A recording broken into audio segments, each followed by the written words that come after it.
It's the mother of all talk shows. It's the mother of all talk shows. It's the mother of all talk shows. Go get 'em, George.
George Galloway, and the mother of all talk shows.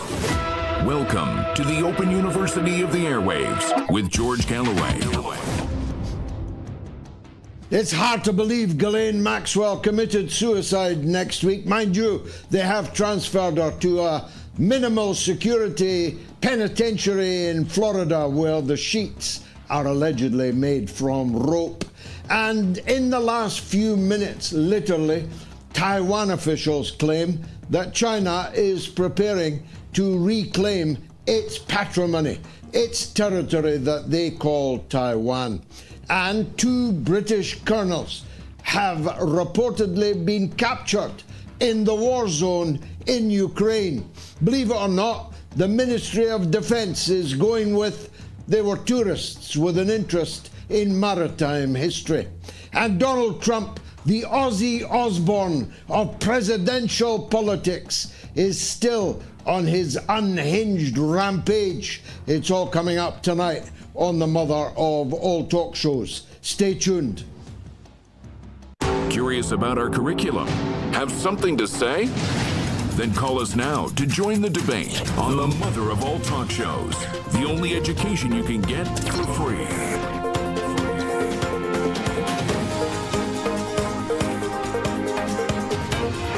George Galloway, the mother of all talk shows. With George Galloway, the world is our classroom, and you're welcome to sit in and join the seminar. There's absolutely no evidence to support it, but several news sites are claiming that in the last few minutes, between 43 and 1 minute ago, officials in the foreign ministry in Taiwan are claiming that China is preparing to what they call invade. Although how you can invade your own territory is, of course, difficult to explain. I have no idea if there is any veracity to this at all. I'd be surprised if there is. I had imagined China was waiting for Taiwan to fall like an apple from the tree into its own orchard. But if there are any developments, we will, of course, bring them to you. And the maestro, Scott Ritter, will have something to say about it, true or untrue, I'm sure, as he will about the other big story of the week. 2 British Army colonels.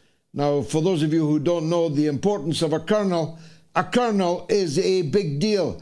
2 British colonels is a very big deal, and one unnamed MI6 operative, as they call them these days, spy we used to call them, were all captured in a daring Spetsnaz raid on a Ukrainian military base. The British first denied that the men had been taken, claiming falsely that they were still in London. Then that they were tourists with a special interest in maritime history and were merely touring in the war zone to look at the sites of World War II battlefields. Well, we may well be on the site of World War III's battlefield, but we'll come to that in a minute. Then they moved to demanding that the Russian authorities treat these tourists according to the laws of war, and that they be treated properly as prisoners of war. And then they went back to the tourist narrative, that these men were entirely innocent. They were the equivalent of train spotters on the battlefield in Ukraine. I don't know what the current extant British government position is, but I do know that the Russians will not be in a hurry to, as the British also suggested, exchange them for Russian prisoners of note. I know that the propaganda value for the Russian government of putting on trial British military personnel on charges of war crimes, for which theoretically at least they could face the death penalty, because to unacknowledged enter a war zone, to pretend that you're a tourist when you are in fact an active participant in acts of war, to be coordinating, as the Russian side claims, these acts of war, which include long-range rocket attacks on Russian civilian targets well inside Russia. One of them this week, more than 1,000 kilometers inside Russia, near Samara, where an oil depot was set in a spectacular blaze. All of these are crimes of war. And so we will not have heard the last of this matter, even though many British people watching are now, with me speaking, hearing the first of this matter, because not a single British media outlet has reported this story. And although the Russians are well aware of the identity of the third man, if you'll forgive the pun, MI5, MI6, the identity of the third man, if he turns out to be a senior official of Britain's military intelligence, MI6, then the prize that the Russians have got themselves is a very considerable one indeed. Now, Donald Trump, whom I referred to earlier as the Ozzy-Osbourne of US presidents, jumping up and down, shaking his hair wildly, acting as if he's out of his head, is still on a rampage that could take us all into World War III. In an extraordinary week, offended by a tweet from a Russian civilian, Mr. Medvedev, former president, former prime minister of Russia, but not any longer a member of the Russian government. In relation to that tweet, Trump announced that he was redeploying 2 nuclear-armed submarines to specific locations, not given, of course, in response to Medvedev's mean tweet. It took things on social media to a new level. It was the very first recorded incident of nuclear weapons being deployed towards another country because of something said on Twitter. But the pattern of behavior is such that I'm beginning to strongly believe that Donald Trump is out of his head, presumably not from the same substances that Ozzy Osbourne was but it may lead to the same end. Donald Trump is doubling, tripling, quadrupling down on Joe Biden's war. He's gone from promising to end the war in 24 hours to deploying nuclear-armed submarines in response to the aforementioned tweet. The Nobel Peace Prize is receding into the distance. He claims that he has stopped 5 wars in 6 months, which is news to the people in the countries where the wars are still raging. His role in anything in those countries is hotly contested by the people doing the fighting in those countries, and yet still running off at the mouth in front of any camera pointed at him, whoever it is. It could be some youth from the local media college. He'll stop and pause and make yet another, usually contradictory, almost always utterly provocative statement, issuing of verbiage which makes the world just that little bit more dangerous. Donald Trump has doubled down on weapons supplies to Ukraine. He's doubled down on funding to Ukraine, now giving consideration to another $55 billion going to Ukraine, even though he himself said that Ukraine was ruled by a dictator who didn't have any cards, and his own government has concluded that that Zelensky presidency must come to an end and that he must be replaced. And helpfully, as always, Vogue magazine stepped into the breach and gave us some not-so-fashion shoots of the new president, Zelensky, that they have in mind. Now, this is all deeply disturbing enough. But Trump gave a 50-day deadline, as you know, for this war to come to an end. And then, unilaterally, he cut the 50 days to 10 to 12 days. And those days run out on the 8th of August. And he's preparing, he says, a little surprise for Russia on the 8th of August. That little surprise might turn out to be a very big one indeed. At its lowest, it will cast the international economy into total chaos. He says that he's going to slap 100% tariffs on any country that buys anything from Russia. India's already told him to get lost and told him that he can keep his F-35s. India is no longer interested in them. The Indian economy, which spends $80 billion a year on energy, needs a steady, cheap, and reliable supply of energy, and it gets that from Russia. The Chinese, of course, laughed off the idea that they would stop buying oil from Russia, which means 100% tariffs on all Chinese goods going into the United States. What that's going to do to inflation in the United States is, of course, a matter for them. Much more seriously, nobody else except China can or does produce the things that will no longer, therefore, be available in the United States in the context of 100% tariffs over Russian oil. And there will be many other countries also that, like Russia itself, will have to find new markets for their goods and services because they will not be able to survive a 100% increase in the cost of their goods. So, international economic chaos is the least that you can expect on the 8th of August.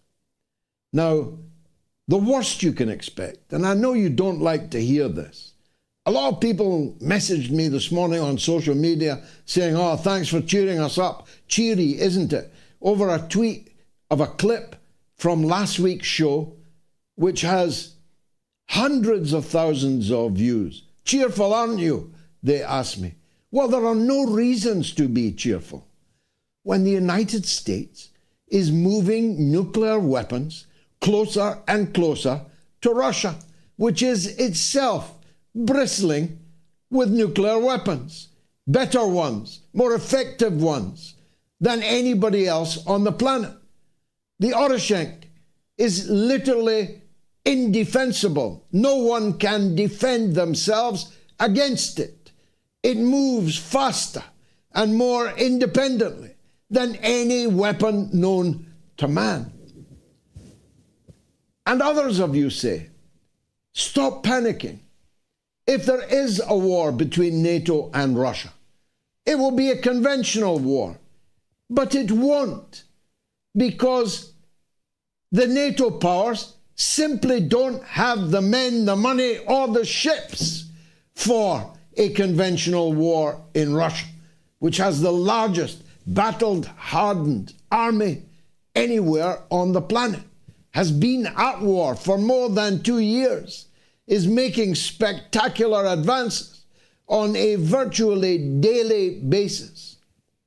By the time our presumably conscript army, for we only have 80,000 people in our Army, Navy, and Air Force, before we could get ships to the territory, we only have one aircraft carrier shared with France, and which would in any case become a floating coffin in minutes, in the first hour of its arrival anywhere near the battle scene in a conventional war. NATO cannot fight Russia in a conventional war. And anybody who knows anything about the military will testify to that. But even if they did, the ineluctable logic, which I've tried to explain here so many times, is that in a conflict involving nuclear superpowers, a conventional war would only be conventional until one side or the other began to prevail. Obviously, for Russia, this is an existential potential war. It no longer exists if it loses. Why would it allow itself to lose if it were beginning to be defeated on a conventional battlefield? Of course, they would escalate to the use of nuclear weapons, and ditto. How could NATO join a war against Russia and allow itself to be defeated? Think about it. If it were beginning to be defeated, it too ineluctably would move to the stage of nuclear weapons. Others of you complain to me, if there are nuclear weapons, it will only be battlefield nuclear weapons. But the same ineluctable logic applies. If battlefield nuclear weapons, which would wipe out scores of thousands of people, pollute the atmosphere forever and a day, destroy all crops, all humans, all animal and insect life where the bomb had landed, if the battle did not turn, then bigger nuclear weapons would have to be deployed. Some Americans might say, well, we fought the First World War in Europe. We fought the Second World War in Europe. We're happy to fight the Third World War in Europe. Well, parking that for a minute, medium-range nuclear weapons will bring Poland, Germany, France, and the other European states into a nuclear exchange. And again, ineluctably, if the intermediate range, and this, by the way, is the anniversary of when we signed a treaty limiting those intermediate nuclear forces, a treaty Donald Trump ripped up, like he ripped up the Iranian nuclear power agreement, JCPOA. Ripped up, walked away, declared it null and void. So Russia, in the absence of that treaty, has armed itself to the teeth with the kind of nuclear weapons of a range that would destroy the European continent. And the United Kingdom would not, I promise you, be exempt. And if that didn't work, we're then into intercontinental ballistic missiles of a hypersonic nature, which will bring about the end of the world. Now, if you're not concerned about that, if you're more concerned about Son leaving Tottenham Hotspur or Sesko coming to Manchester United, if you're more concerned about Taylor Swift's latest beau, then you are an ostrich and a fool. It's time to wake up before you will never smell coffee again. We have a show for you tonight which will cover China and Taiwan if it happens, NATO and Russia as it's happening, but also with the award-winning investigative writer and reporter and founder of West Africa Weekly, David Hundeyin. Stay tuned. I'll be right back.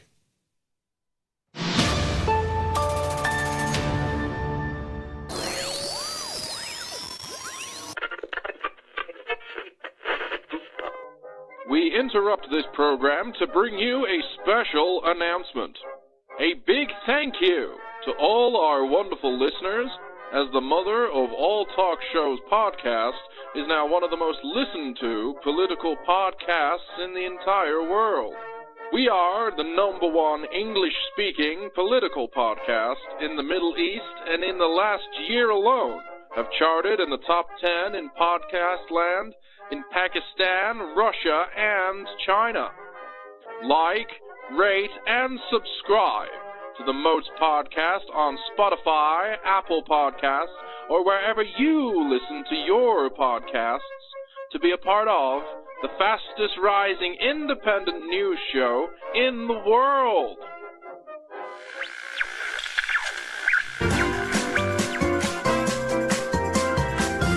You are listening to the Mother of All Talk Shows with George Galloway.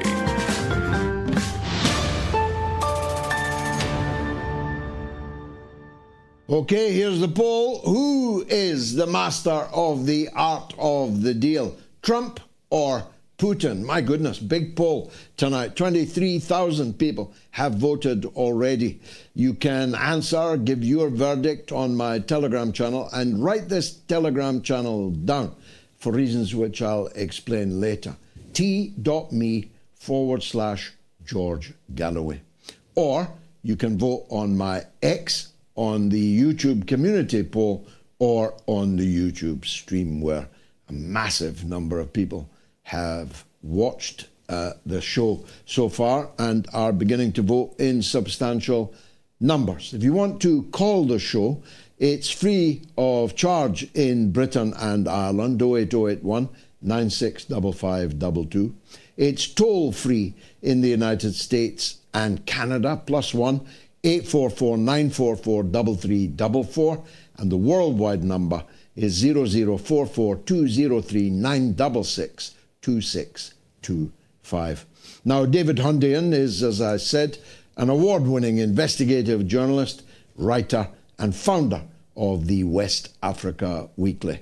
And I'm very glad that he joins us now. David, welcome to the show. Before we get on to the serious stuff, how is Nigeria coping with the news that the British Conservative leader, Kemibadenoch, has resigned as a Nigerian? She no longer identifies as a Nigerian. She told an anxious British public earlier this week, does anyone give a toss in Nigeria? They certainly don't in Britain. Well, she no longer identifies as Nigerian, and we in Nigeria no longer identify as interested in anything that Kemibadenoch has to say. So, good luck to her. Now, look, I said in my monologue, Trump keeps publishing on Truth Social, on Twitter, and to anyone who'll listen, that he's stopped 5 wars in 6 months. But when you look at all the wars he says he stopped, all of them are continuing. And some of them are in Africa. What does this mean? Does he really think that he stopped them? Did people tell him that he'd stopped them, and then when his back was turned, carried on fighting? What's going on?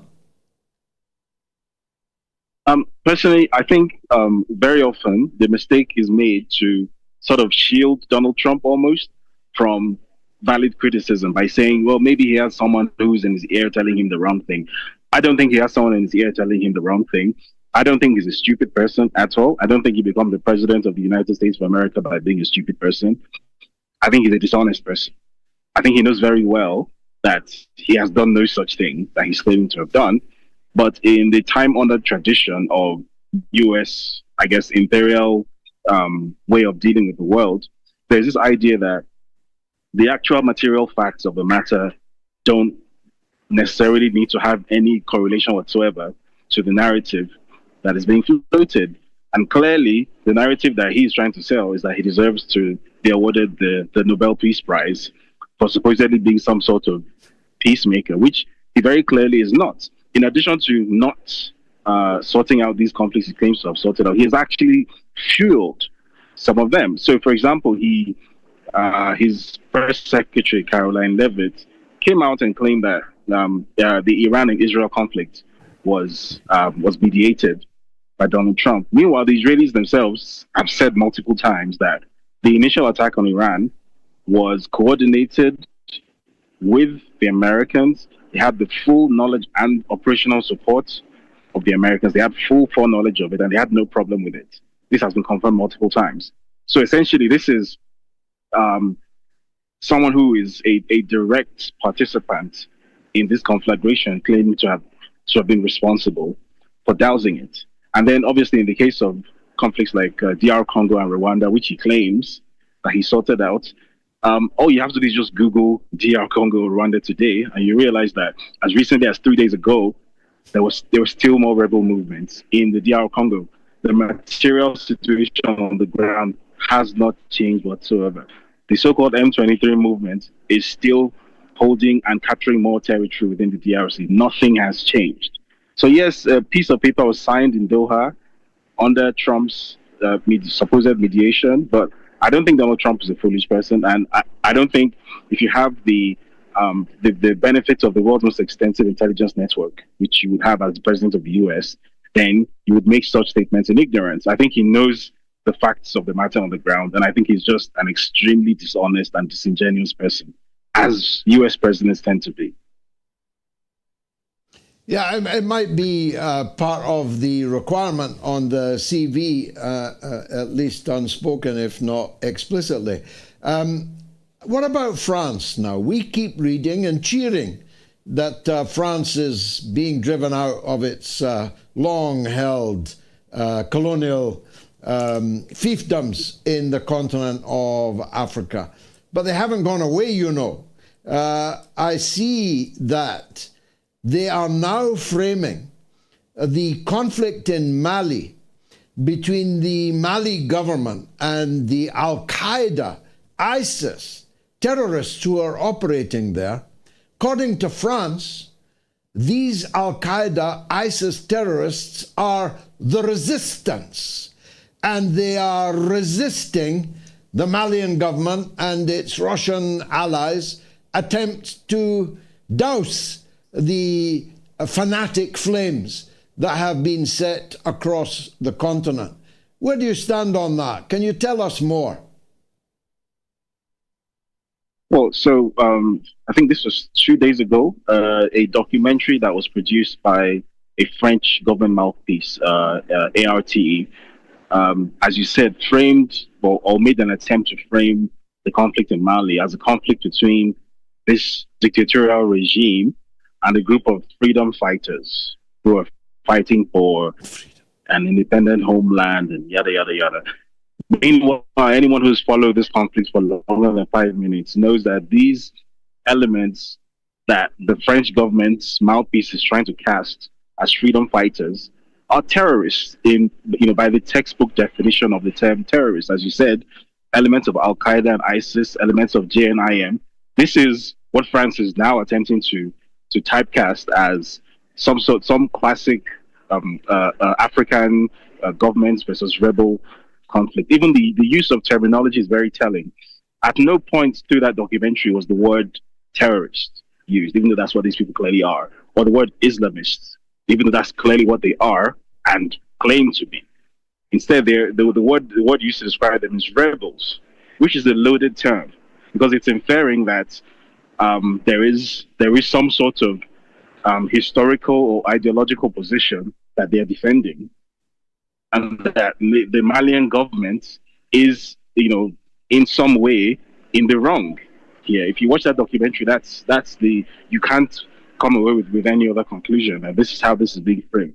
And what this tells me is that from the very start, the existence of these supposed terrorist entities in the Sahel, I think it's fair to say now that we could say with some measure of finality that the very existence of these groups in Sahel was at least in some form down to the French government.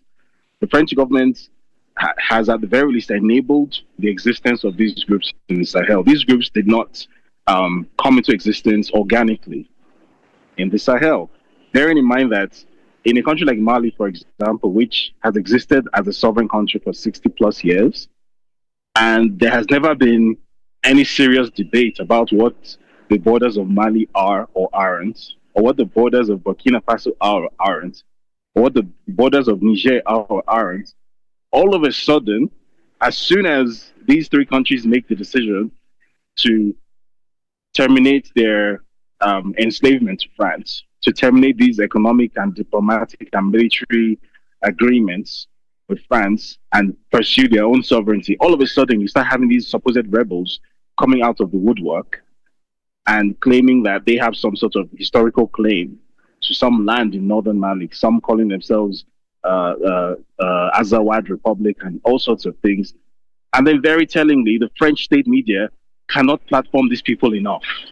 You see them on ART, you see them on RFI, you see them on France 24, you see them on AFP, you see them on Le Monde. They're just all over to hide the fact that it has taken a side, and that it has taken the side of these supposed terrorists.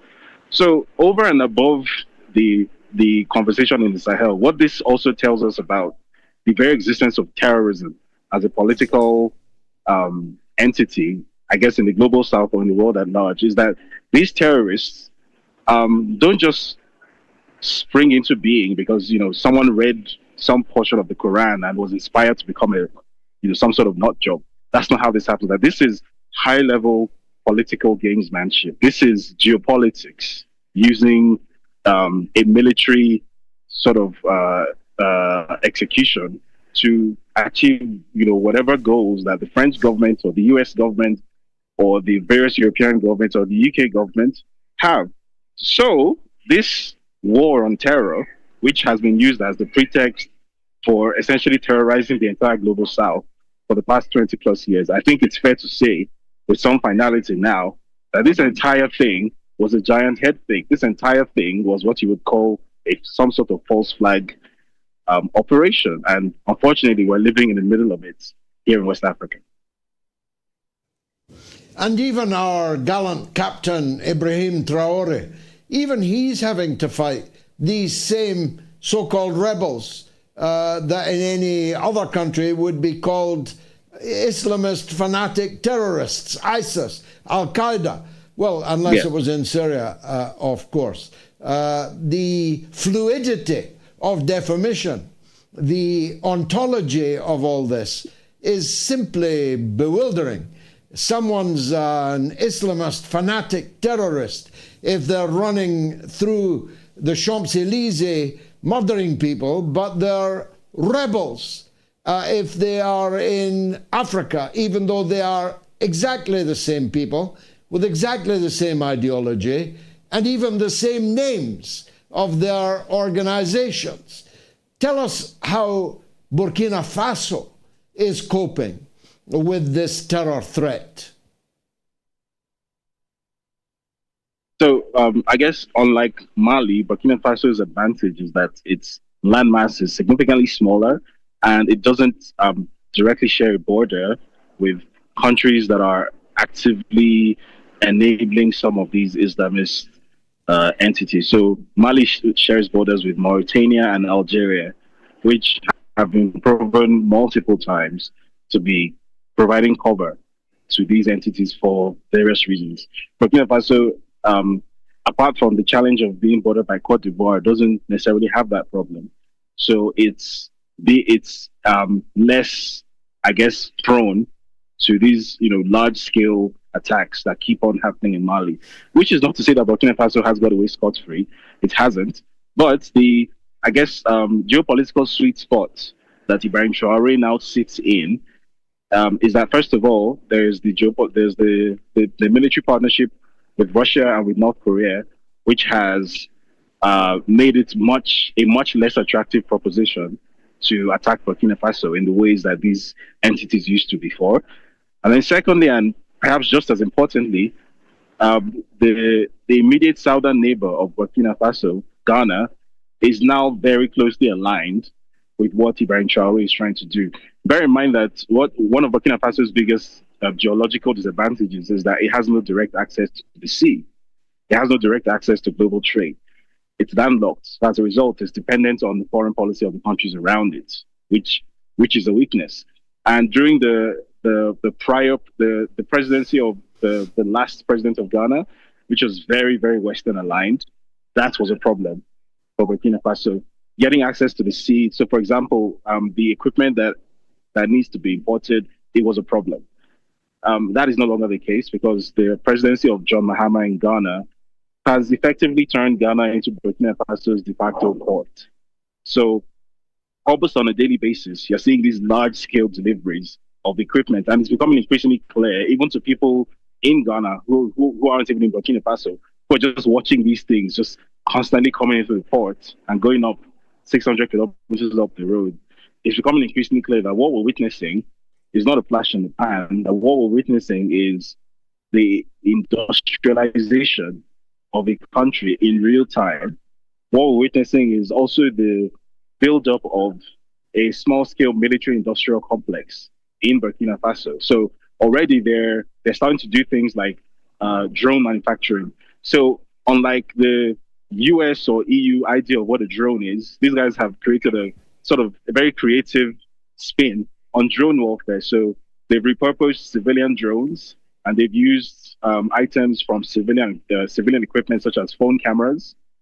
And what this has done is that they've been able to create a so-called kamikaze drone, a suicide drone, for a unit cost of about $5,000, which is really, really cheap in military terms. So whereas an Iranian Shahed drone costs, I think, $30,000 a piece, an American one costs anything from $200,000 to several million a piece. A Burkinabe suicide drone, which is extremely effective against these terrorist actors, is costing $5,000 a piece, and they're able to produce these at scale. And that is what is shifting the balance of power on the military front. So they're basically taking the lemons that geopolitics has given them, and they're making a whole lot of lemonade out of it. I, for one, I'm really enjoying watching it.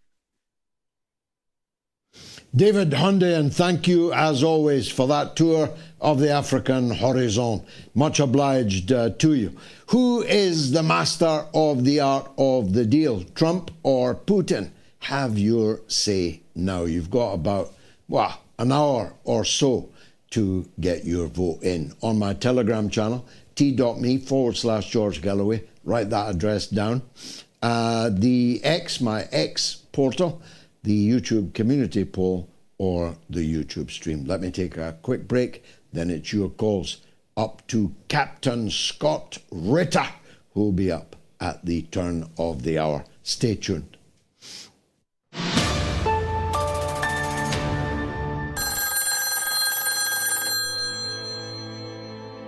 Let's go to our old friend Declan in Dublin, who's online too. Go ahead, Declan. Right, George. There's a very big protest in the town of Taipei, the last Christian village on the West Bank.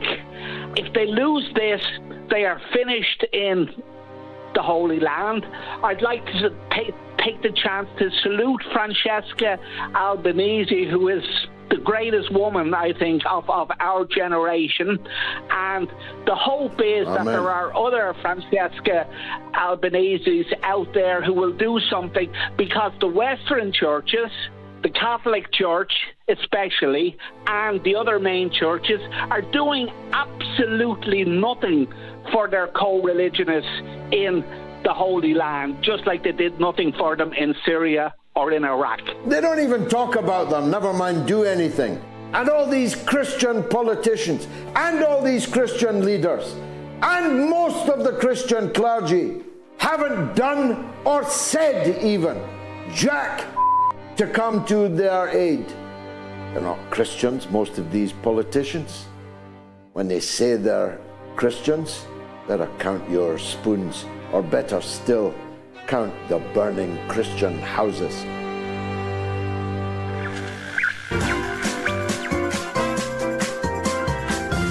You are listening to the mother of all talk shows with George Galloway.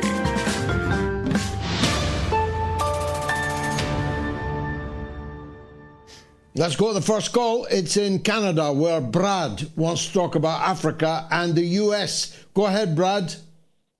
Hi, thank you so much for letting me ask a question. Huge fan of your talk show. I even have the same glasses as you, funny enough.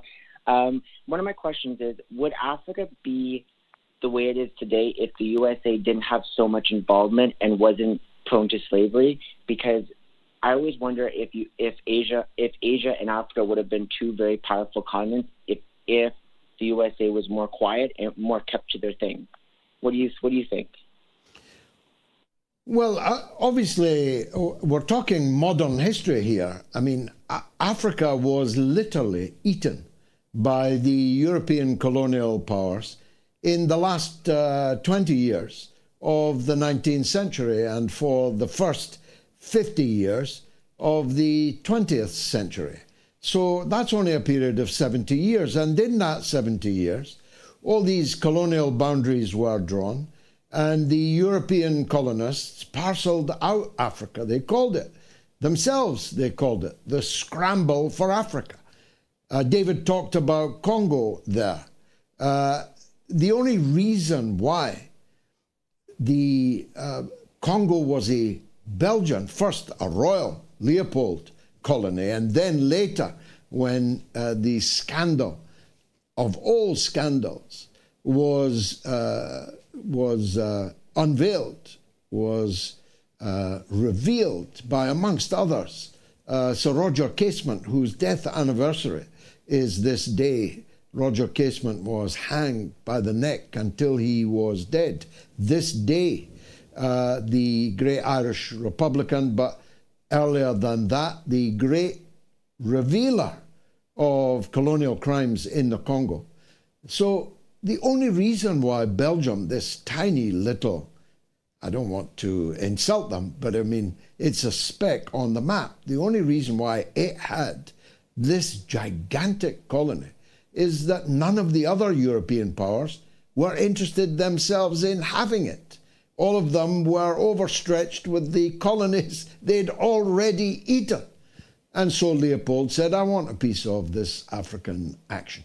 So that's a long way of saying that it was European colonization that began the systematic beggaring of the African peoples, the butchering of the African peoples. You probably know the scale of the atrocities in the Congo, just to name one, where people had their hands chopped off for failing to meet their rubber quotas.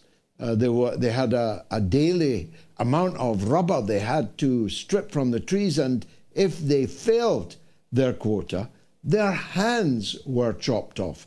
And the colonizer would take pictures of himself with the young, usually children, who'd had their hands chopped off for failing to meet their rubber quotient. So it's European colonialism that is the primary actor in what became the impoverishment of Africa. Africa is a big place, has 1 billion people. It's immensely rich. When I was a kid, we were told to feed the starving in Africa. We were told to, I'm not joking, save the black babies. We actually had a little statuette of a chubby African child, and if you put a coin in her hand, she ate it. That's how horrific it was. And the post-war era, where the Soviet Union began to compete with the former colonial powers and to help liberate those colonies that had not yet become free, even titularly free. President Putin himself served in southern Africa, in the bush, for Russia, in Mozambique, in Angola, in South Africa itself, in Zimbabwe, then Rhodesia itself. So the competition from the Soviet Union began to make serious inroads into the domination of the continent by the former colonial powers. And when those European powers began more and more to fade by the 1960s, the lead role was played by the United States. And although others, like the Belgians, like the British, were involved, for example, sticking with the Congo again, in the foul murder of the first president of Congo, Patrice Lumumba. And don't forget, they didn't just murder him, they dissolved his body in a vat of acid, and they took home all that survived, which was a single tooth, which they took back to Belgium and which was only returned to his surviving children and grandchildren in the last year or two. The United States carried out that murder.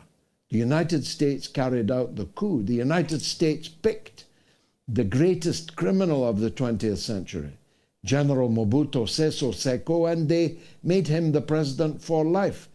And he stole literally scores of billions of dollars and salted it away across the world. And if he had not perished, he'd still be in power today.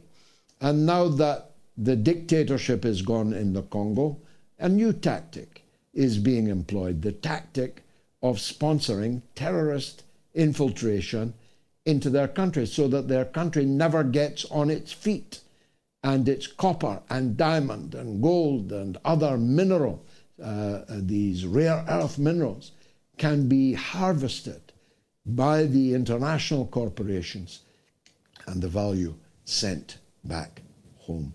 Thank you, Brad. You can leave comments on YouTube. You can scan the QR code now.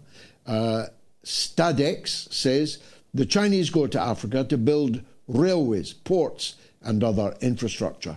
The Europeans and Americans watch from afar with disgust, but they refuse to invest in civilian infrastructure. And Dejum Boutique says the Nigerian military caught French NGOs funneling intelligence to Boko Haram. I have no doubt whatsoever about that. Jim Passarotti says French nuclear power plants need Mali. Mali, of course, a great source of uranium. Jim Passarotti, I've done that one. X461, even Ronald Reagan would be pissed off at Trump. And I'm sorry, I'm having difficulty reading these. Elalian 8985, Trump has to go. He is deranged. He's a paranoid narcissist, which is a very dangerous combination. Indeed it is. Although he still has friends like Joey in Louisiana who wants a fight with me about Donald Trump. Bring it on, Joey. Hello. How are you, sir? By God's grace, I'm good. What do you want to say? I want to say that all this negativity about Trump, he ain't perfect, but that dumb man, they gave him a loaded hand. Biden and the Democrats done everything they could and are still trying to muck up his presidency. They deliberately tried to start a nuclear war with Russia. They knew that Biden knew that giving them long-range missiles to that nitwit Vladimir Zelensky would be the first part of a war, and that would be to declare war. They handed him a mess deliberately. Why has he made it worse then? Why has Donald Trump bombed more countries in 6 months than Joe Biden bombed in 4 years? Answer that, Joey. I don't know that he's bombed anything besides Iran for their nuclear project. Well, you'd be wrong there. He's bombed Somalia almost every week.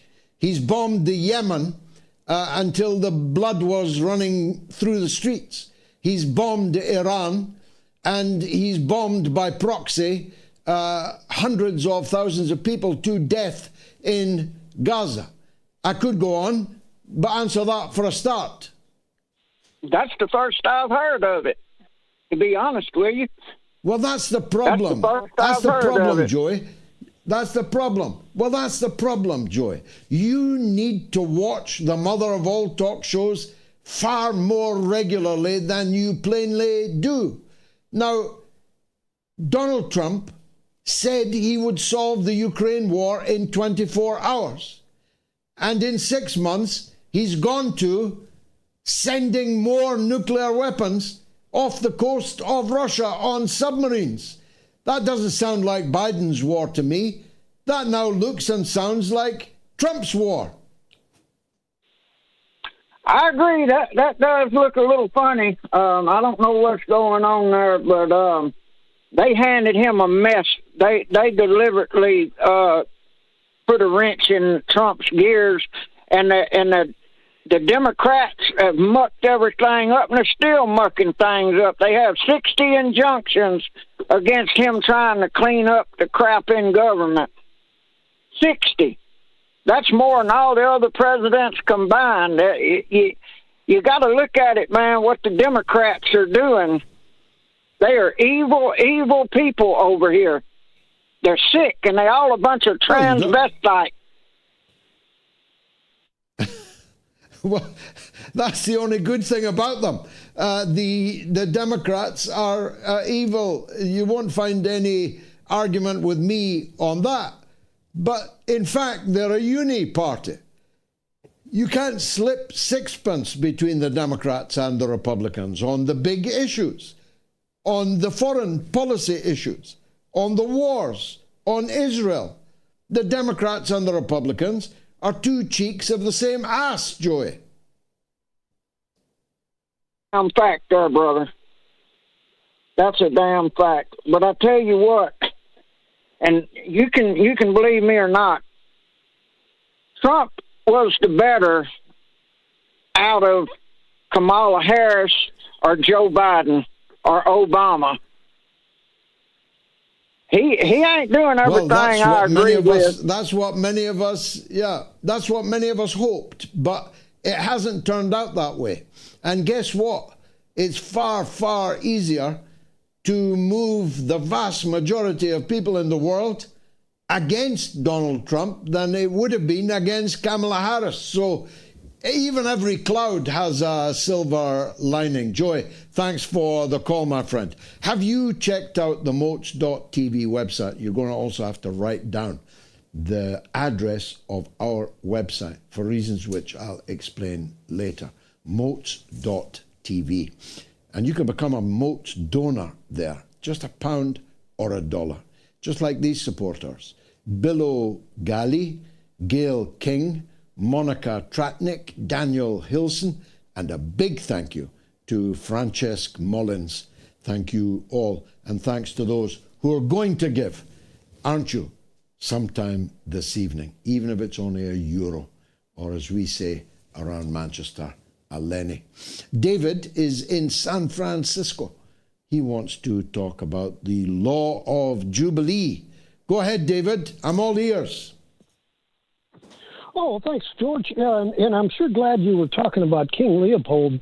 I don't know if you're familiar with, well, of course you're familiar with the social contract, but as far as I understand, King Leopold was trying to rip apart the Magna Carta. He was trying to rip apart the idea that a king was supposed to look out for the average person, the citizenry, his subjects, or the king is his domain. And when it came to the Belgian Congo, he definitely did not. And as I understand it, he believed that all the people that lived in the Belgian Congo were not only his slaves, but his property, and that he could do with them as he pleased, and that the laws of Belgium didn't apply. So they had no citizenship. Even though he was the king of Belgium, they had no citizenship to anywhere. They were his property. And when you start looking at the idea that the social contract was being ripped apart with that, and then Mussolini got jealous of it, and he said, wow, maybe we can make a government that would work that way. And that's how he came up with the corporate state, that the corporations have no duty to God, they have no title from God, and that as such, they have no subjects that they have to care for. And so big money can just do with them as they please. And so that's a pretty grim reminder. But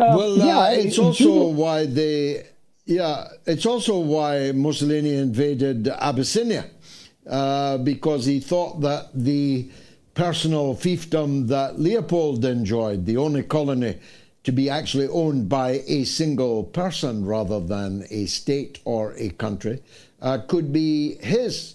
And the only person at the League of Nations meeting in London in 1936, the only person who said that the League of Nations had to intervene to stop Mussolini's invasion of Abyssinia, now Ethiopia, was Litvinov, the Russian Soviet delegate to the League of Nations. Last word to you, David. Then regarding Jubilee, as I understand it, there are a bunch of different definitions of Jubilee. There's one that involved, there are laws of Moses, right?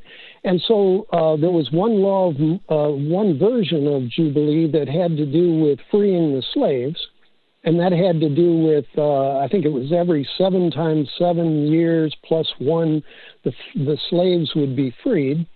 Then there was another version of it that had to do with agriculture, where the farms would be farmed for 6 years in a row, and then the 7th year they would let the soil rest. But then there was a third version, and that's that the money, every once in a while, the money gets so crazy that nobody can believe it anymore. And that Jubilee has to happen in order for the laws of justice to get set straight, or people get back on track with God or whatever, but that the money is so crazy you can't believe it anymore. And so I'm just wondering. I think you should. I think you need to shake yourself of the belief that there are any laws. There's lipsticks that they put on the face of the pig, but when the pig needs to revert to type, the lipstick is easily washed off. There are no laws. There are no laws of war. There are no economic laws. There certainly ain't no justice. And fixating on laws is, and I've thought this for some time, and I've been saying it for some time on here, it's diverting from the urgency of the situation. If you look at the energy and words we put into the court case at The Hague by the International Criminal Court, the faith that so many people have that these criminals are going to somehow end up behind bars in The Hague, when in fact the United States passed an actual act of Congress that if any American ever ends up in The Hague, the United States government has the power to invade the Netherlands, force their way in to the Hague, and take any American citizen being held there. Now look, on the podcast, we're in the top 10 in Saudi Arabia, Malaysia, and Egypt this week, with top 20 finish again in India. That is big, big news. When you look at that, how important Saudi Arabia is, how important Malaysia is, 100 million plus people in Egypt, and India, 1.5 billion people in Egypt, and we're in the top 20 in their podcast charts. We're in the top 50 in Spain and Italy. You can download the podcast by scanning the QR code on your screen now. Now a regular and much valued contributor, Colonel Ritter in Texas on Armageddon. I'm all ears, Colonel. Hello, George. I wanted to bring to your attention and that of your listeners, in case you don't know about it, you can find it on YouTube. There is a docudrama that was aired on the History Channel here in America in 2010. It's entitled After Armageddon, and it goes through. It shows the effects of what would happen after a nuclear exchange or a worldwide pandemic. What would happen to the survivors, and how people would start preying on one another, breaking into homes to find food and water, killing one another. And like I know Scott Ritter will mention when you get him on in a few minutes, that actually the people who would be the luckiest would be those who died in the first blast, because the after effects would be absolutely devastating. Okay? And so I highly recommend you can find it on YouTube. The living will envy the dead, is how I put it in my monologue on Wednesday, and I think you confirm that, Colonel. And so I would highly recommend people go on YouTube, find it, After Armageddon, and watch that movie. It will terrify you. Well, and so we better hurry up before Armageddon. We better hurry up before Armageddon actually is here. I do, thank you, Colonel, have to take a quick break because we have Scott Ritter, former Marine Corps intelligence officer and international and senior weapons inspector, a man who knows everything about everything that's going on, and you definitely don't want to miss him. He'll be right here in a couple of minutes. Stay tuned.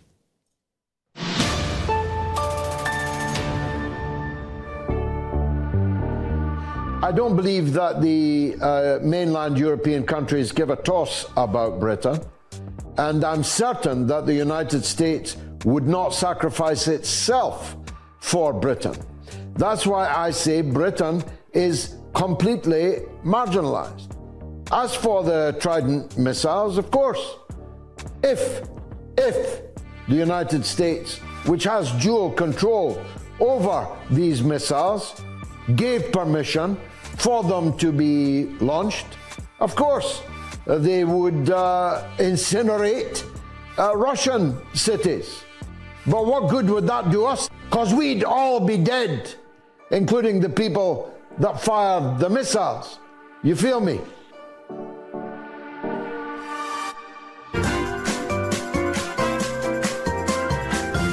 You are listening to the mother of all talk shows with George Galloway.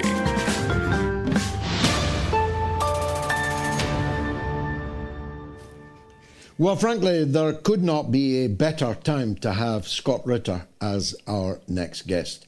And the size of the audience watching across all platforms right now indicates that the public agree with me. So without further ado, I'd like to welcome back to the mother of all talk shows, Scott Ritter. Scott, before we get on to what is actually happening, can you give us a word or two about what the Taiwanese were claiming an hour ago, that China was imminently about to, they say, invade, I'd say retake their own territory from the separatists who've held it since 1949. But either way you dice it, is it true? Is it accurate? Have you any intel on that?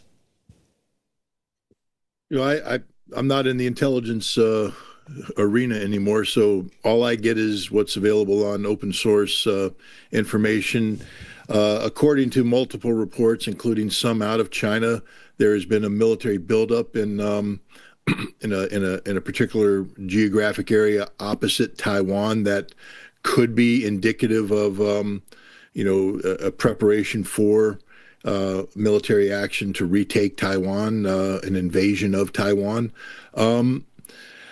What I don't see is the appropriate trigger for such an action. The Chinese have indicated a certain tolerance for stupidity out of both Taiwan and the United States. They've weathered trips by speakers of the House to Taiwan that appeared to give the Taiwanese government a legitimacy that the mainland Chinese would reject.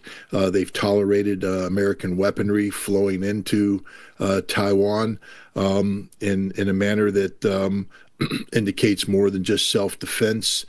And they haven't, taken action. This would be a precipitous action, one that I don't believe China will undertake. I think that this is a lot of hype at this point in time. I think there would have to be more triggers in place, not just talk of a trade war, but a trade war that actually became heated to the point where China felt that it had broken free of the limits of the economy and become geopolitical in nature, where military force now is required to resolve certain situations.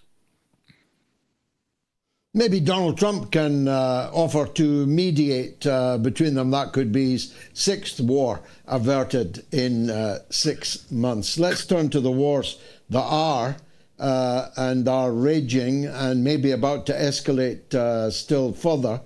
I talked in my monologue about the reports. They're not confirmed by London, but Russian reports are clear enough that two colonels, and you're well aware of how important a colonel is and how much more important to find two of them, apparently tourists, war tourists who were keen on looking at the sites of former maritime battles in the middle of a Ukrainian military base stormed by special forces of the Russian Federation. And an MI6 operative as yet unnamed. The colonels are named and all their ranks and serial numbers are in the public domain. Does this have the ring of truth to it from your standpoint? From my standpoint, the British have painted a target on every British national they send into Ukraine, regardless of their status, whether it be colonel, whether it be sergeants with the Special Air Service. We know the Special Air Service has deployed significant forces into Ukraine, or with the Special Boat Service, who are operating in the vicinity of Odessa, advising the Ukrainians on how to use a variety of weaponry. British technicians who are working with the Ukrainians on drone warfare, adapting technologies for deep strike. British intelligence specialists working in Ukraine to retrieve intelligence and package it and turn it over to the Ukrainians so that it can again be used to target the Russians. MI6 operatives who helped the Ukrainians plan a covert strike and assassinations against Russians inside Russia. All of these people operate inside Ukraine today. Their numbers are in the hundreds, and this is an act of war. And the Russians have indicated that they will treat them as combatants if and when the time comes when they fall into their hands. There's reporting that the Russians have been actively targeting SBS operatives and SAS operatives who are advising the Ukrainians.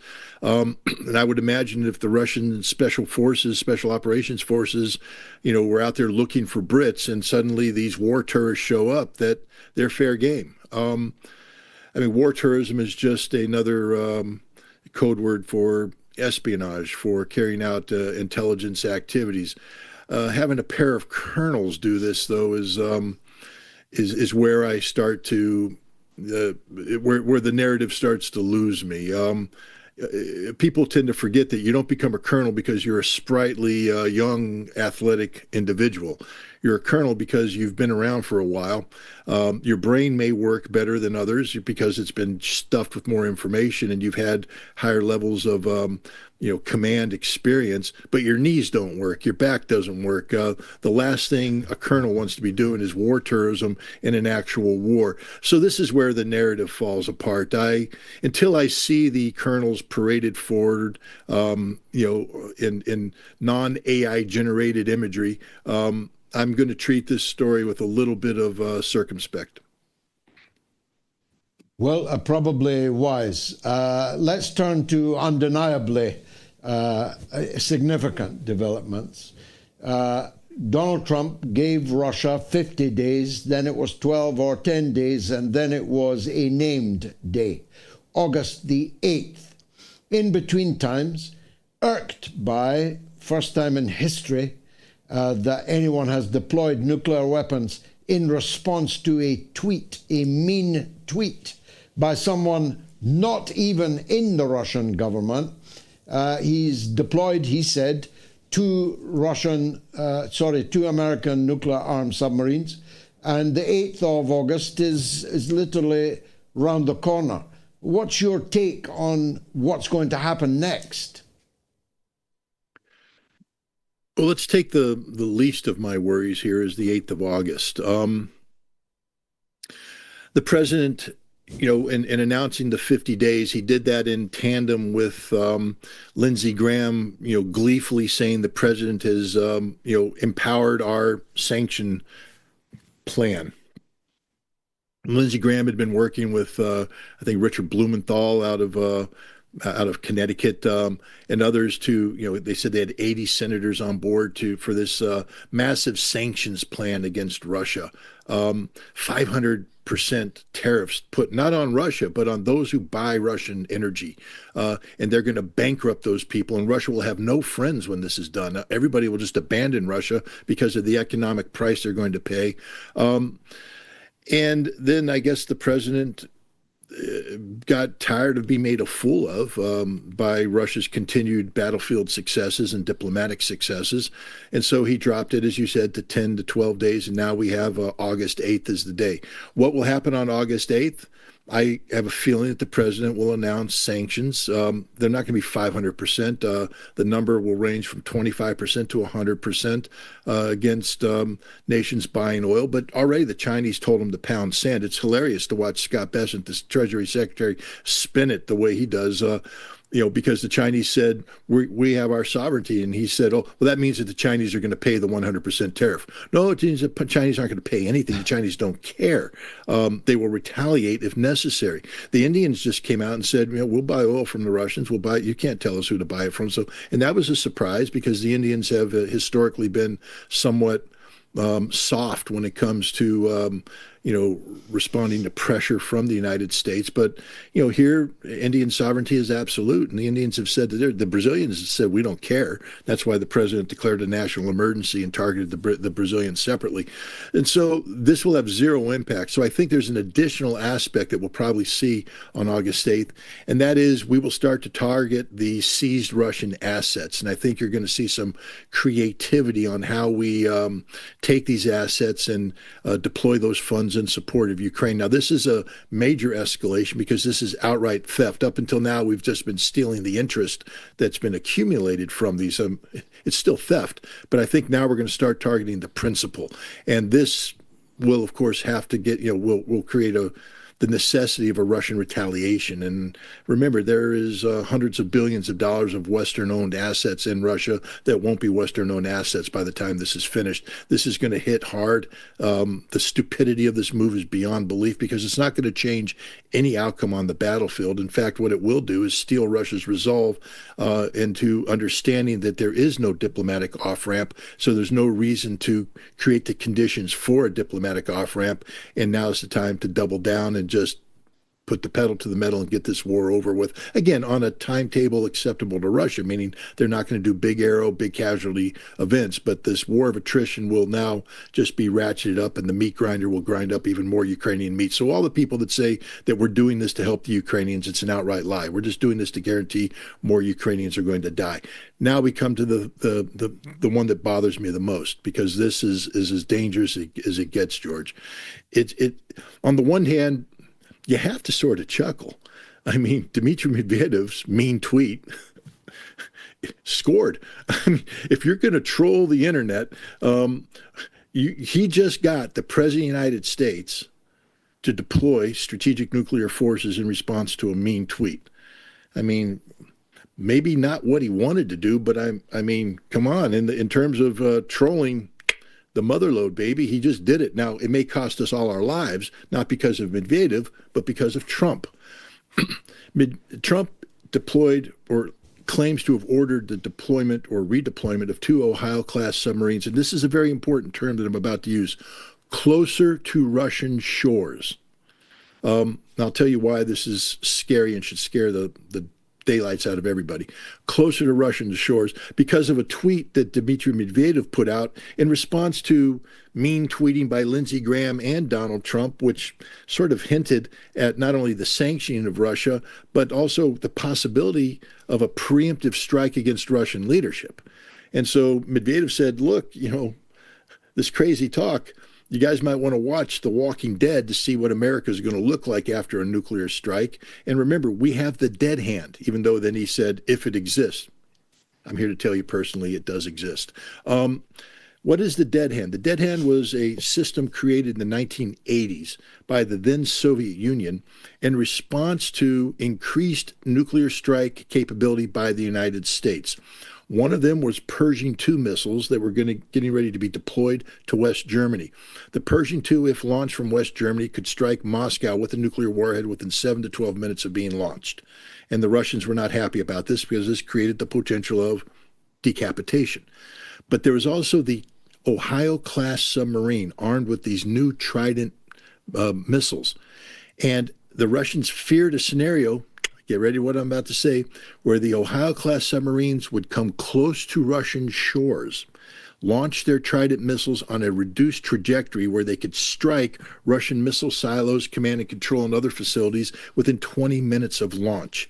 The combined capacity of the Pershing II and the Trident submarine led the Soviets to say the United States has the ability to launch a very effective preemptive strike that could take out our command and control, take out our missiles, and we're in a lot of trouble.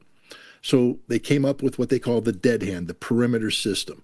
This is a system of sensors, radiation detection sensors, seismic sensors, communications monitoring sensors, all of which have to function flawlessly 24 hours a day. Because if, for instance, they ever lose communication with their nuclear command center and they detect at the same time seismic activity, Kamchatka's earthquake should come to mind, people. There are ways of things happening. But if that seismic activity had, for instance, been matched with radiation detection and they lose contact, what the perimeter system does is it launches missiles not armed with warheads, but with communication broadcast capability that fly over Russian territory, broadcasting the launch codes, which automatically override everything, and everything the Russians have gets launched against the United States. It's real. I know. I inspected 3 of these missiles when I was in Votkinsk as a missile inspector. It's as real as it gets, ladies and gentlemen. It's not fiction. It's not. They're real. They exist. And even though Dmitry Medvedev didn't want to officially acknowledge his existence by a former president of Russia raising it to this level, it's real. And so what he's saying is, if you attack us preemptively, you're going to die automatically. And what does the President of the United States do?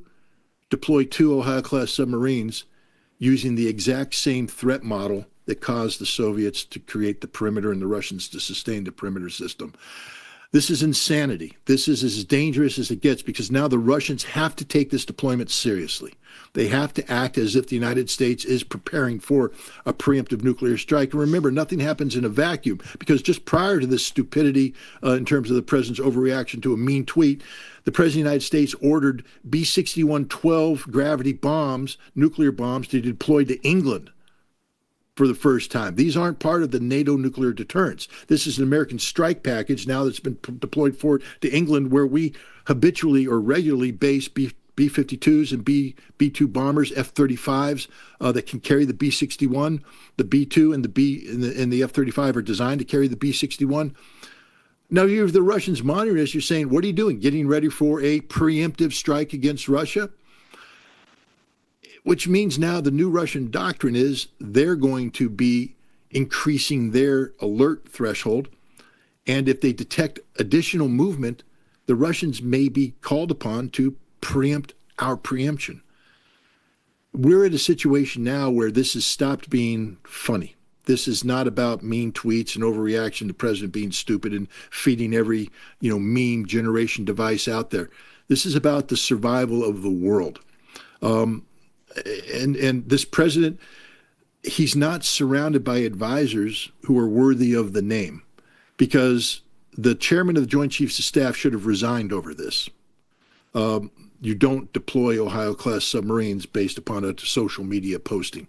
The movement of Ohio-class submarines are some of the most highly classified. You remember when Hegseth and the former National Security Advisor, Mike Waltz, got in trouble over a Signal chat room talking about aircraft deployments attacking the Houthi? This is non-nuclear. This is just conventional strike forces, and people went crazy, said, you put those pilots' lives at risk. Well, Mr. President, you just put the crews of 2 Ohio-class submarines at risk by announcing their movement. Now the Russians, the Chinese, everybody who's concerned about the Ohio-class submarine are looking for them, trying to find them. And the Ohio-class submarine's been around for more than 40 years. I will tell you, I have a high degree of confidence that both the Russians and the Chinese know how to track a moving Ohio-class submarine.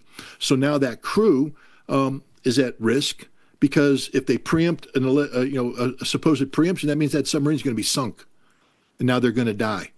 Where's the outcry? Where are people saying, my God, Mr. President, you didn't just put all of humanity at risk, but let's get down to the brass tacks. You put the lives of those men and women on those submarines at risk through your irresponsible.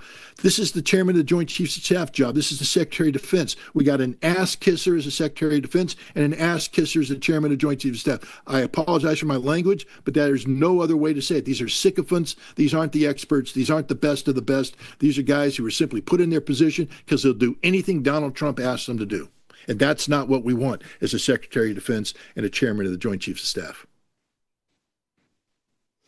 Well, that was a mesmerizing description of the danger we are in. Could Turkey somehow, I'm presuming these submarines, one of them at least, is headed for the Black Sea. To do that, they have to pass through the Straits, and Turkey has to agree. Or would the United States not even bother to seek that agreement? Might Turkey say, this is too escalatory a move, you don't have permission to enter the Black Sea through our waters? I don't think an Ohio-class submarine is going to the Black Sea. It'll die. There's no way an Ohio-class submarine can operate in the Black Sea and survive. They won't even operate in the Mediterranean. The Ohio-class will operate in the Atlantic and in the Pacific. What will happen here is that the standard Pacific Station, which is a classified location. They'll be leaving that, heading for forward stations, which probably haven't been manned or worked since the Cold War. And so the idea is to get closer to the eastern border, or come in. If you're in the Atlantic, you're probably going to move up to the North Sea and come in closer to the Arctic Sea, and so you'll be operating in these areas.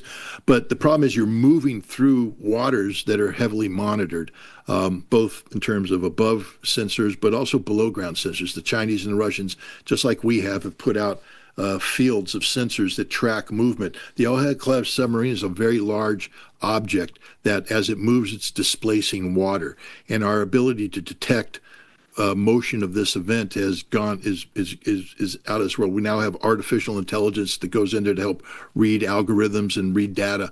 But no, to go to the Black Sea would have to surface, and the Russians go, thank you very much. And then it comes out of the Black Sea, and the Russians will have a submarine waiting for it right there when it comes out. And Ohio-class submarines don't travel alone. Usually there's one or two American attack submarines hovering in the vicinity as protection, providing perimeter protection for the submarine. So as you move it, it's not just one submarine moving now. You're probably moving 3 submarines, the Ohio class, and then 2 Los Angeles class or Virginia class attack submarines, providing some sort of screening and protection against any potential Russian submarine hunter-killer trying to come up behind it. Again, the more submarines that are moving, the better chances of detecting it. But no, the Black Sea, no, and the same with the Mediterranean. We used to put Polaris and Poseidon class submarines there, but the Ohio class submarines, they're designed for the deep water of the Pacific and the Atlantic. So the launch time from one of these submarines, remind us again, would be what? Did you give a figure of 20 minutes? If you get the submarine close enough to the Russian shore, it's 20 minutes from launch to impact, because depending on the target being hit. But a lot of the Russian missile silos are built along. If you go and look at where the Trans-Siberian Railroad is, and you track that, and you move off of that, that's where a lot of populated areas are, and then you'll see that the missile bases are sort of plugged along that. A lot of them are in the central to eastern part of Russia. And if I get a submarine close enough, I can cycle off Trident missiles that'll hit their targets within 20 minutes.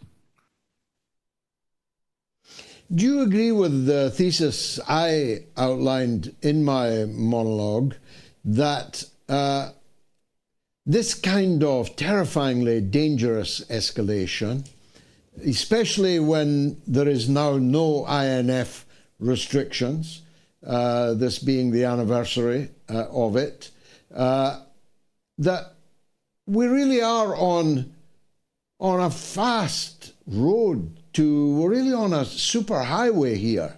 If conflict does break out, it will escalate at such a speed that it's quite bewildering to me how nobody except thee and me, and not many others, appear to be even aware, never mind concerned, that we've reached this point. You know, we used to have this doomsday clock. I mean, the clock is striking 12 right now, isn't it?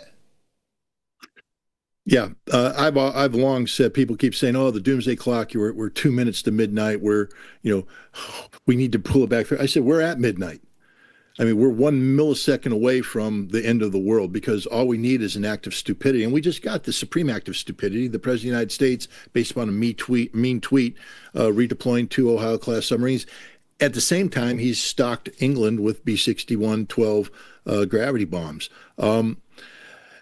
George, I just wrote a book called Highway to Hell, the Armageddon Chronicles. It basically tracks this very problem from 2014 until this year.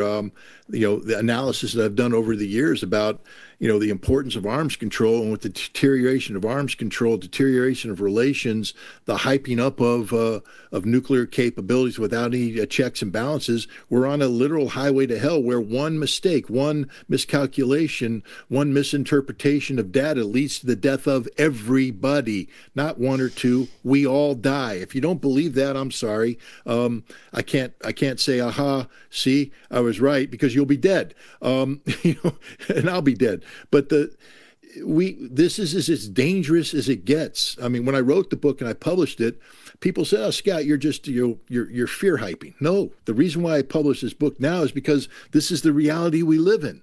This is the most dangerous thing in the world. Last fall, the CIA at a time in November, December, estimated that we were over 50% chance of having a nuclear war before year's end. I was saying it back then too. People, "Oh, you're just fear mongering." No, when you have Admiral Buchanan of the director of plans for the Strategic Command briefing a Washington D.C. think tank that the United States at that time was ready to engage in a nuclear exchange with Russia. Guys, that's nuclear war. A nuclear exchange means a nuclear war. He said, "We're ready to do it now. Oh, and we think we can win." But then he said something interesting, and this needs to sink into your audience here. He said, "Maybe it's time we be more honest with the American public about what winning means." Because he said, if we have this nuclear exchange, life as you know it will never be the same. You will not live in your nice little suburban home, be able to hop in your car, get gasoline, drive to a store, buy groceries and all that. You will live under martial law where food and everything is rationed. You will not live with electricity or air conditioning. You'll be living in a much more Spartan environment. Your life will be hell because you may have to wear protective gear to protect against radiation. You may be living underground. There won't be many of you left because everybody will be dead, but we'll have won a nuclear war, so hooray, hooray for us. This is the reality of nuclear war. The government knows this. They know exactly what's going to happen. There will be no surviving a nuclear war, even if we quote unquote win it. So wake up, people.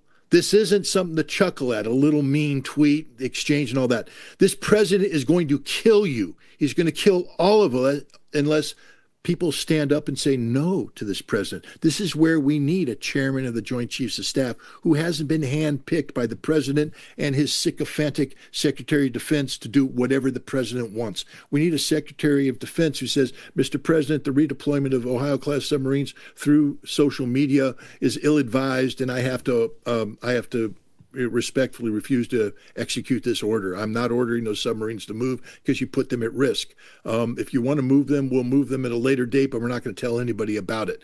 I need a chairman of the Joint Chiefs of Staff that says, preemptive nuclear war, which it appears you're preparing to go, would be unconstitutional because it violates international humanitarian law. It violates the notions of, reciprocity. What are we attacking them for? What have they done? A mean tweet? You're going to threaten nuclear war because of a mean tweet? That's not reciprocity. That's, it's no. But we don't have that. We have people who are just saying, "Yeah, way to go, Mr. President." And we have a whole bunch of cultists here in the United States who think everything this president does is genius when it's not. I had several other questions to ask you, but that's such a perfect point to end on for now and take a rain check, if you will, once I've read your book. How do we buy your book, the Armageddon book you were just talking about? Highway to Hell.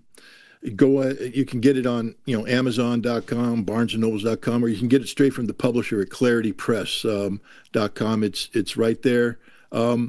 Look, I wrote this book for a reason, and the reason is exactly what we're talking about. This book was published last fall, actually earlier this spring. It was written last fall, published earlier this spring, because I felt that we were headed down a highway to hell. There's a reason why I use that title. We're on a highway to hell. How do we get off this highway? And it's up to you, me, and everybody else. You're doing God's work, George, by bringing this out. But, for us to talk until we're blue in the face does no good. Our words have to be translated into action. And I'm going to be doing my best. I've got a Project 38, which is designed to help extend arms control and prevent this very thing. You're doing your work. We need other people to step up too. Sitting at home waiting for other people to do this job. In the movie I'm making, 38 Minutes, which tracks on the 38 minutes of terror that existed in Hawaii back in 2018 when a missile launch was declared. It turned out to be a false alarm, but for 38 minutes, the people thought a nuclear missile was going to hit them and they were all going to die. And I want to capture the terror that they felt and then ask the audience, if you, knowing you're going to die, that missile's coming in, if you could go back 6 months, what would you be willing to do to stop that missile from being launched? And why aren't you doing it now? I'm doing everything I can right now because I fear in 6 months. Go ahead. Yeah, I can't wait for the book. I hope that I've got time to read it before the highway to hell accelerates to the point of no return. And the movie sounds great too. It really is an honor to regularly talk with you, Scott Ritter.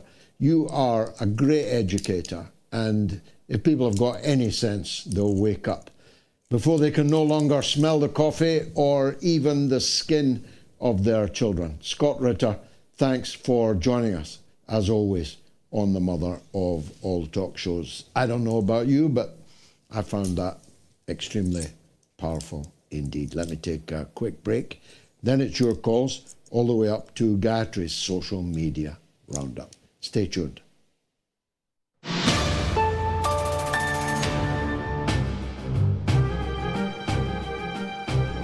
He's a schoolyard bully, Piers Morgan.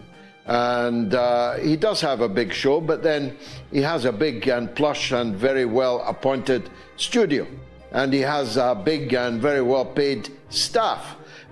He has a very big budget. He's an extremely wealthy man. And the combination of all of that does give you a certain head start. We, on the other hand, are a mom and pop business. There's just me and Gayatri.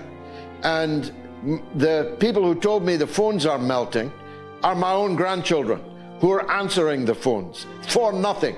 This is an unpaid gig I'm doing and do twice a week. Nobody pays me one brass farthing to make this show, to present this show. I'm not sure that Piers Morgan would tell you how much he makes.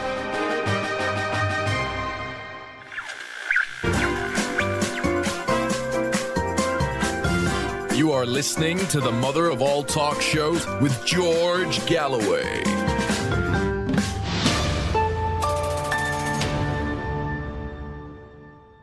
So who is the master of the art of the deal, Trump or Putin? You've got maybe 5 minutes, 5, 7, 8 minutes to vote on my Telegram channel, t.me/George Galloway, on my X, on the YouTube community poll, or on the YouTube stream. A huge number have voted, 27,530.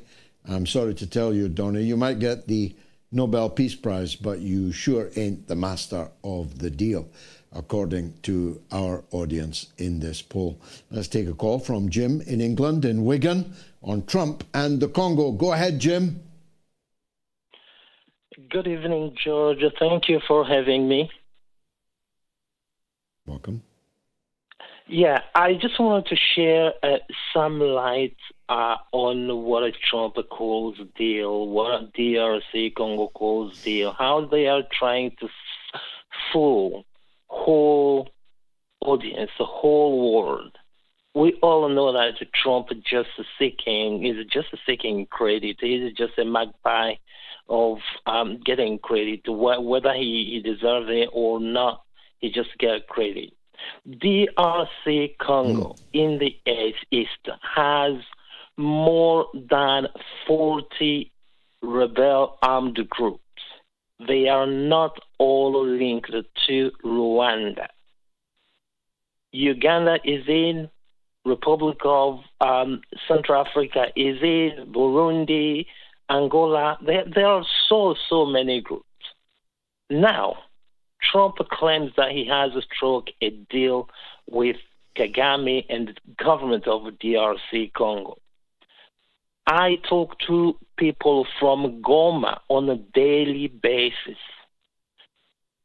M23, rebel group M23, are now saying they have nothing to do with Trump, Kagame, or the government of DRC Congo.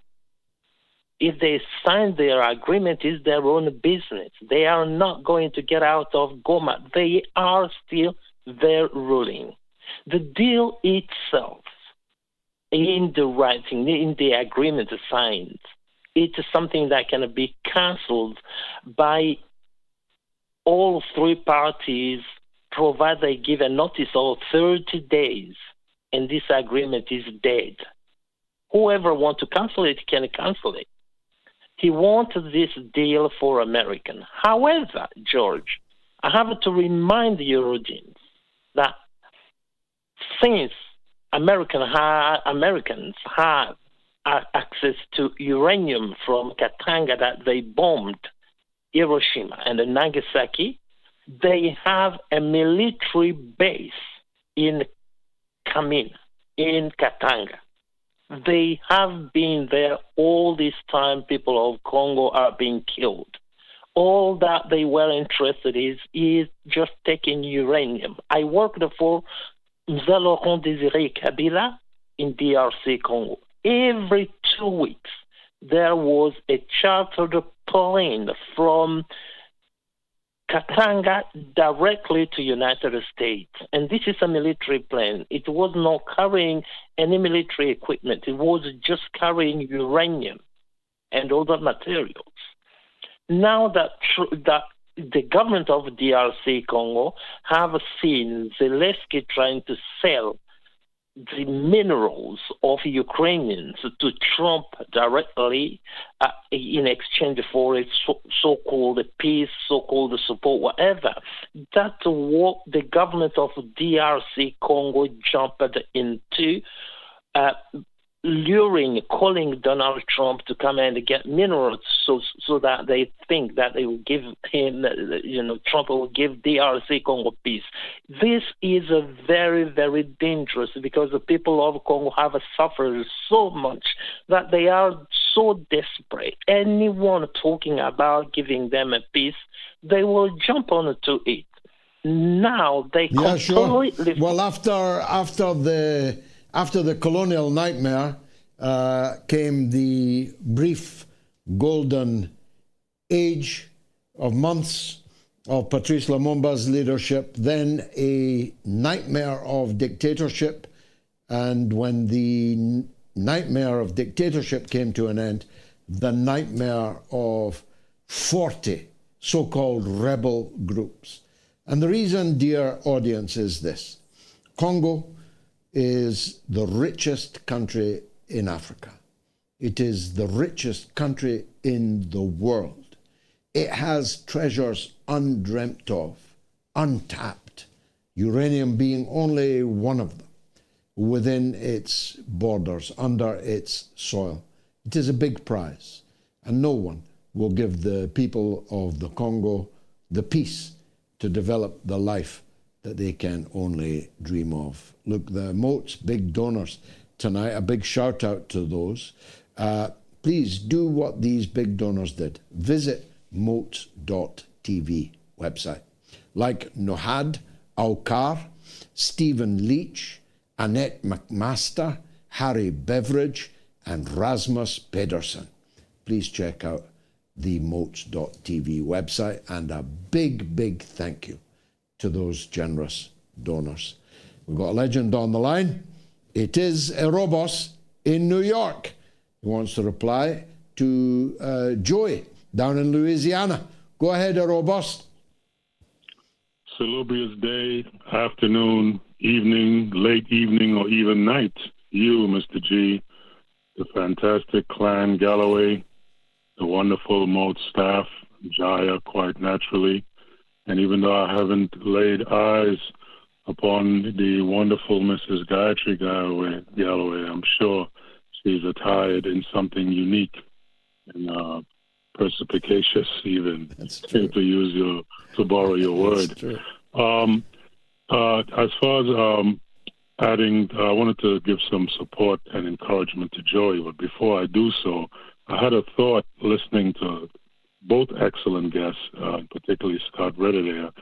I was told before that the reason why the world still exists is because evil occasionally fights evil, and the good benefit without even doing anything to benefit. Right? Most people, they may be good, but they're cowardly, they're weak, they don't want to be involved, they want to keep their heads down. But evil fighting evil, they neutralize each other, and oftentimes the world gets a break. So we might be in a situation like that.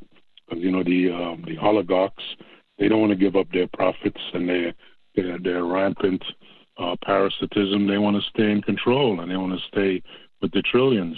They don't want to see all of that die, so they want to fight the other ones, the knuckleheads, these so-called Christian evangelical maniacs that want to kill everybody for the pie in the sky or whatever. But yeah, I just wanted to tack that on as a sort of pre warm up. As far as Joey, what I got to say to Joey is, Christ on a carousel, boy, Moses and the bulrushes. Where you been, son? You never heard of the mother of all talk shows? You needs to come to the college of knowledge, son. Stop hiding under a rock. You got the benefit of even arguing with your parents and your relatives at Thanksgiving and Christmas. You can show off, even do further research. Come on now, son. Get up from under that rock, boy. We believe in you, Joey. It's like we believe in the mother of all talk shows. Now get your shit in gear, boy. How marvelous. That's the encouragement I have. How marvelous. It's a horrible southern accent, but he'll get it. I'm sure he will. I think we all got it. Robust, thank you for a majestic call, as always. Some comments. Two's Time says, Scott is on top of this subject. We should be out there protesting tactical nuclear weapons in the UK. Who voted for this? I mean, that was something that I wanted to discuss with Scott, but we had kept him longer than we promised that we would. And so riveting was his discourse. I didn't want to interrupt it. But who voted for Donald Trump to place these gravity nuclear weapons on our soil, making us the site of a potential catastrophic accident or a bullseye in any conflict between the United States and Russia? Who voted for that? Parliament wasn't even told that it was happening or that it has happened. No journalist has reported that it has happened. What's happened to this country? What's happened to Parliament? I mean, I was in Parliament across 5 different decades.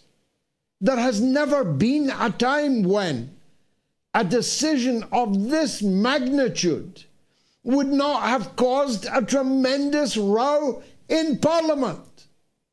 But it hasn't. There has been total silence. The government has not even been forced to refuse to answer the questions about this. What has happened to our country that this transfer of deadly nuclear weapons to our soil from the United States so as to be closer to the Russian Federation? I mean, there were millions of us on the streets in the 1980s against the deployment of Pershing II, against the deployment of cruise missiles. CND demonstrations were gargantuan. Where is everybody? Why is everybody silent? I'm losing my voice here. Why is everybody silent? Though you'll get them all talking about hot button culture issues. But an issue like this, nobody, it appears, gives a toss. Natalie M. says Russia's production is in full swing with their ballistic missiles ready to go with nuclear. NATO is toast. Unfortunately, Natalie, that means all of us are also burnt toast. James O'Neill says terrorism is very clearly defined as whatever Britain and the US determine at any given time. Well done, James. Prosthetic Anger says, couldn't Trump just get British police to knock down Medvedev's door on a charge of offensive tweeting? It would be better than triggering Armageddon. Surely indeed. Dread Punk Droid says, Trump has the mental condition of a teenager under pressure. This is a chicken game with global survival at stake. Here's Raymond in Arkansas on Trump and Netanyahu. Go ahead, Raymond. What do you want to say? Well, I suppose a weather vane would probably be less fickle than Trump right now. And as far as evangelicals go, no, we're not. Evangelical means to spread the word of the Lord to the ends of the earth. It doesn't mean to kill people. And in Luke 17, do they actually think that Jesus doesn't care about Palestinian or Syrian or Yemeni or children? I mean, Luke 17, paraphrasing, I mean, you should cause the little ones to sin. Better that you had never been born, a millstone around your neck, and that's just causing them to sin. Not some of the other things, supporting them in the womb. That's, something here in the United States that happens a lot. But, other things, like Epstein and Diddy type stuff. And then, of course, what Bibi's been doing. Now, it brings to mind the son of Sam and John Wayne Gacy, these serial killers, because people tend to idolize those kind of garbage people here in America. They said that they did these horrific things to children to try to bring about the second coming of Christ. Well, Bibi's no different than those monsters as far as I'm concerned. And what he is, Benzion Milikowski, he's a mystic. He's Chassidim. He's from that area. He's from the same area as Zelensky, the cocaine cowboy, the Brokeback cocaine cowboy. Anyway, I'll just skip him. Anyhow, you get where I'm. No. Anyway, I get it. It's brilliantly eloquent. Go on, Raymond. Well, let's have a good laugh. Joe only got $10 million for his book, right? I guess there's not much of a demand for scratch and sniff pop-ups. But, maybe Kamala should have worn blue jeans on her appearance on Colbert. But it's ridiculous. I feel like I'm watching an amalgamation of professional wrestling and porn. And by the way, Hulk Hogan said on a Joe Rogan interview that in the beginning days, they sprouted under the same roof. He used to walk through a porn studio to go to work. So I feel like I'm watching the same thing, like, oh, Daddy, give me more stuff. Yes, let's chant, lock her up. And now we're going to chant, oh, yeah, Obama. And the magatards who thinks that he craps orange sherbet, they're all fired up because they want to hang a black man. Are you serious for treason? Are you trying to make this country come unglued? And then I look at the possibility of civil war everywhere, sir, everywhere. Germany, UK, France, America. Could there be something bigger going on? It's like the world's leaders are leading their own populations to destruction. It's like the depopulation thing is at the top of everybody's list. Well, I don't know, but it's a powerful argument that you've made. I cut you short only because of the hour. Don't be shy to phone back, Raymond, in Arkansas. It was quite dazzling in parts. Shafak is in Canada on Palestine. Go ahead, Shafak. Yes, I wanted to say that I really respect you, Mr. Galloway, and I want to ask everybody to donate to MOATS because, we can't send food to Palestine, but we can support people that speak up for the Palestinian people, the genocide that's going on right now, the starvation that's going on right now. Maybe somehow we can get humanitarian aid into Palestine, right? So I want everyone to donate to MOATS.tv. And, I didn't trust technology, but I trust it now, Mr. Galloway. Like I've donated, and I gave it in my father's name, and I feel like he passed away. I feel much better. And if there's anybody out there that feels sad that their loved one has gone, and you just donate in their name for a good cause. and it'll make you feel better, like God will bless them with gifts in the hereafter. God bless And, you. God bless you, Shafak. Well, look, I'm very touched by what you said. I hope it's more effective than what I have said. It is simply mandatory to leave something at the end of this show, really. Because if you don't, you took a free ride on me, on my family. You took a free ride, and that's not right. Because if you keep taking a free ride, then one of the 2 weekly rides is going to have to be closed. We cannot keep doing 2 Mother of All talk shows every week unless you give. It's easy. MOATS.tv. Give $1. Am I worth $1? £1? €1? Thank you for that. Gayatri, as you just saw, is with me in the studio with the social media news roundup. What's rattling, Gayatri? Well, let's start with China, as you did too. The fact that China is preparing to invade Taiwan. Well, I must say this is a very often repeated headline and a very often implemented copy. See, the West likes to push these countries that are getting too powerful and too sovereign into a corner by surrounding it. So just like NATO expanded into the Ukraine, even though they promised the then Russian leader Gorbachev, after the collapse of the Soviet Union in 1991, not an inch to the east. Well, an inch they did. And so further than an inch. This is why we have the Ukraine proxy war right now happening. And that's the one that Trump promised to end within a day is still ongoing, alas. Now, similarly, the West is trying to... They've been... Yes, intensifying indeed. So similarly, the West keeps trying to poke China. Not only is it so powerful, so sovereign, it's also the country that holds the most US dollar in foreign exchange reserve, $3.2 trillion to be precise. So they are caught this with China. So what do?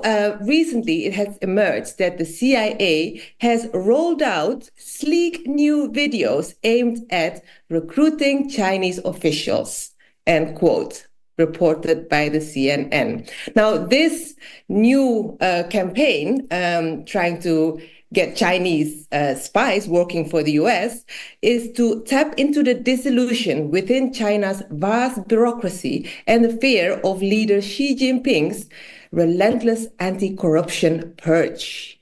I mean, if only America had some bureaucracy and some anti-corruption in place, what a difference that would make, right?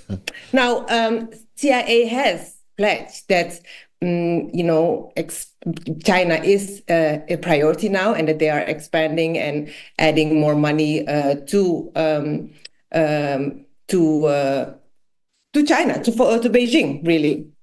And they are confirmed. They believe that they can break through China's great firewall of censorship and reach the audience they target. Now, in response to this, a spokesperson of the Chinese Foreign Ministry said, well, thank you for reminding everyone that American spies are everywhere and infiltrating everything. Now, the video itself, Li Jingjing, our friend of the MOATS show, she explains that she sees these CIA videos constantly, daily on her social media feed. And that they are primarily aimed at civilians. They're trying to describe their lives as working too hard, but for what? They're just being oppressed and used. So come and work for the CIA and get a better life here in America, or at least with Americans. And of course, the question Li Jingjing asks accurately is, what's better life? How can you compare American lives to the lives of the Chinese, who have progressed so far and are living in the next century, whereas in America, most people live in poverty, in debt. How can these people look after foreigners better if they can't even look after their own citizens as well, right? So the next step, therefore, is Taiwan, ever going. So Anonymous says, if direct war kicks off between the US and Russia, China will invade because they know a war on two fronts will destroy the US. And then if Iran goes after Israel, that's three fronts. And then it's checkmate. So living in retarded times for sure is great. But Carl Za reminds us that the rule of thumb with reading these headlines is that if China is going to move on Taiwan, Chinese people will be the first to talk about it. If it's just Anglo media, then it's PSYOP. And then here, an email before you respond. An email here, yeah, go on. So just one last email from Craig Campbell. He says, I was in Taiwan 2 weeks ago and arrived at the airport to fly out and was manhandled into a missile drill. So he sends in a picture of one of the airport attendants saying, between 1:30 and 2, there will be an air raid drill. So please stay indoors. Thank you for your cooperation. Well, I mean, I didn't believe the story, but it it was repeated on several, admittedly, Western platforms, all within minutes. The first one was 43 minutes before I'd seen it, but the last one was 1 minute, just before I opened the show. I don't believe that China has any such intention. I don't know why the Taiwan government would be hyping this lie if it turns out to be a lie. I can't see how that improves their credibility with their people. It certainly will further poison relations with the mainland, with Beijing, and it's a trifle odd. It may, of course, have been a simple hoax got up by some discredited force or discreditable force in the armory, paid for armory, as you just described. The Western governments are paying outlets, YouTubers and the rest to make up lies that cause problems for China or poison the well of public opinion in their country about China, which brings me to the great firewall of tyranny against which we here in Britain and we here in the West are struggling. We've had forever the problem of algorithmic strangulation, manipulation. You can do an Instagram, as we did, on pensions in Britain. Pensions in Britain. Talk about a niche issue, which gets 1 million views. 1 million views on Instagram. Check it out. And you can do a clip on the imminent danger of nuclear war and Armageddon, and all the forces will come down like a ton of bricks.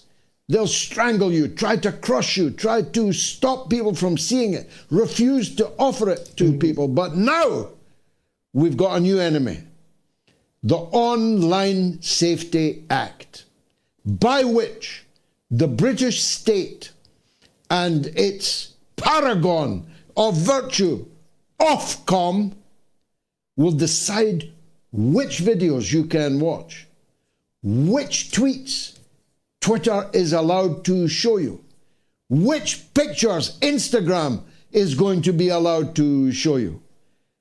And they pretended all this was about child protection. Yeah? In the era of Epstein, it's about child protection. But in truth, even speeches in Parliament have been blocked under the Online Protection Act. The truth is, this act will stop me from speaking and stop you from hearing. That's why I said earlier, make a note of my Telegram channel, t.me/George Galloway. Follow us on Rumble, which is the only free, for now, space that we broadcast on. Follow me on X, which is freer than the rest.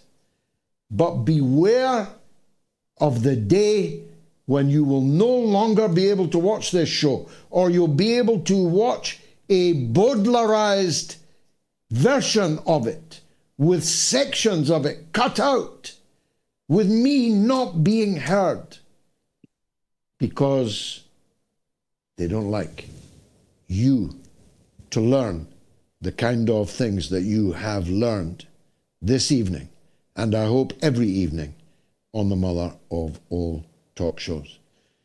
I caught a quick glimpse of 3 of my 6 children, 5 of whom are waiting outside this door on me finishing this show. So, a mere 3 minutes late, may I beg your leave and ask your forgiveness if I call a halt to this edition of the Mother of All Talk Shows, a particularly powerful one, and in particular the contribution of Scott Ritter, which will travel far and live long. That is, if we survive the coming path to Armageddon. Well, I hope I'll see you on Wednesday. Good night.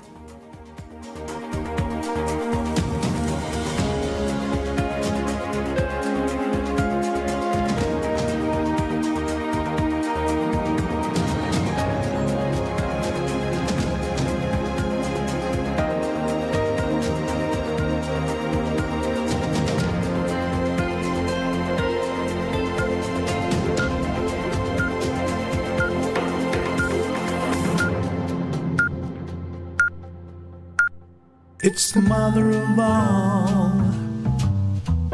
talk shows. It's the mother of all talk shows.